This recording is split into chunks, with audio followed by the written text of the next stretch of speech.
Are you in a soulmate connection or trapped in a trauma bond?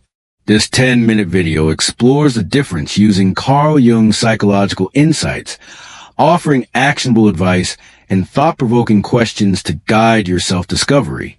Learn to recognize true love versus emotional patterns, and empower yourself to choose relationships that heal and grow with you. Have you ever felt so drawn to someone that it feels like fate, but deep down, something just doesn't sit right? Maybe you're wondering if they're your soulmate, or if you're just repeating old wounds. I'm your name, and today we're diving into the difference between a soulmate and a trauma bond. Carl Jung once said, "The meeting of two personalities is like the contact of two chemical substances. If there's a reaction, both are transformed." But how do we know if that transformation is love or pain? Let's unpack it together, so you can see where your heart truly belongs. Hashtag part 1. What's the signs of a soulmate? Let's start with soulmates. A soulmate feels like coming home. It's not about someone who completes you. It's about someone who inspires you to become whole. Jung believed true wholeness comes through individuation, the process of integrating all parts of yourself, including the unconscious.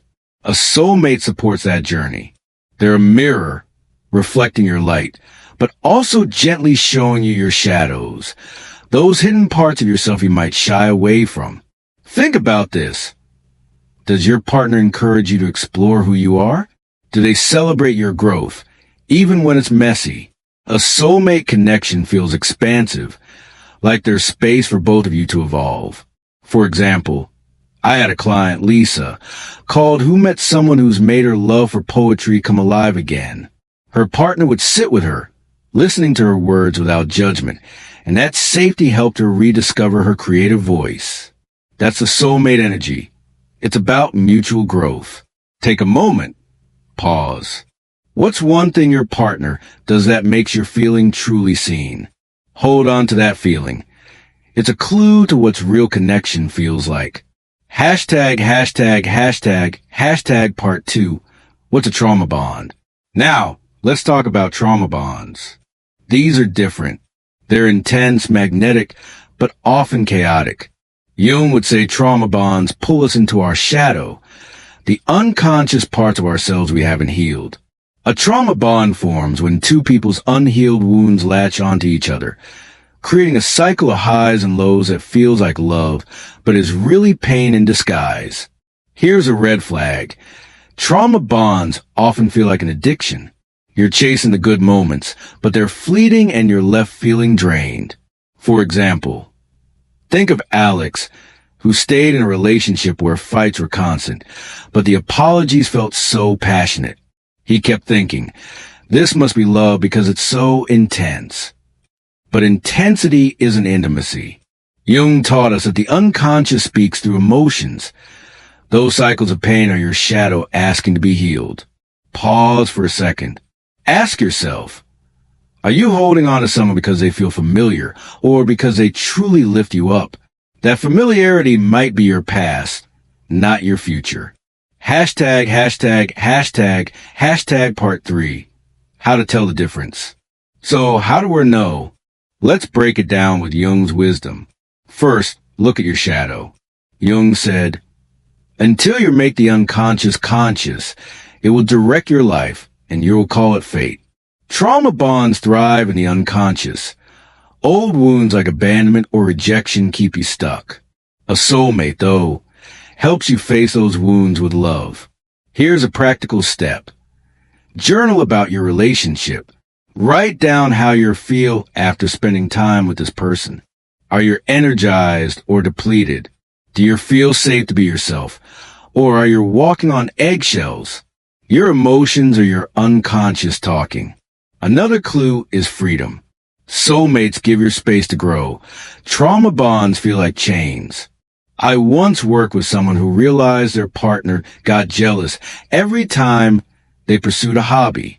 That's control, not love. A soulmate cheers for your independence. Pause and reflect. What would it look like for you to choose yourself today? What's one small step you could take to honor your own growth? Hashtag part 4. Healing and moving forward. Whether you're in a soulmate connection or a trauma bond, the real work starts with you. Jung's idea of self-actualization is about becoming whole on your own. You don't need someone else to complete you. You need to integrate your shadow and love all parts of yourself. Here's actionable advice. Start a daily practice of self-reflection. Try meditating for 5 minutes, asking, what part of me needs love today? Or journal about a past hurt that still lingers. Healing those wounds breaks the cycle of trauma bonds and opens you to real love. And if you're in a trauma bond, it's okay to walk away. Choosing yourself is the bravest act of love. I've seen clients transform their lives by setting boundaries and seeking therapy to heal old wounds. You deserve a love that feels like freedom, not a cage. So, soulmate or trauma bond? The answer lies within you. Carl Jung reminds us that the journey to love starts with facing our unconscious, embracing our shadow, and choosing growth. Pause for a moment. What's your heart telling you right now? What's one step you can take to love yourself a little more today? I'd love to hear your thoughts. Drop a comment below and share your story. Have you ever faced a trauma bond or found a soulmate who's changed your life? Hit that like button if this resonated, and subscribe for more videos on healing and self-discovery. Let's keep growing together. Until next time, choose yourself, you're worth it.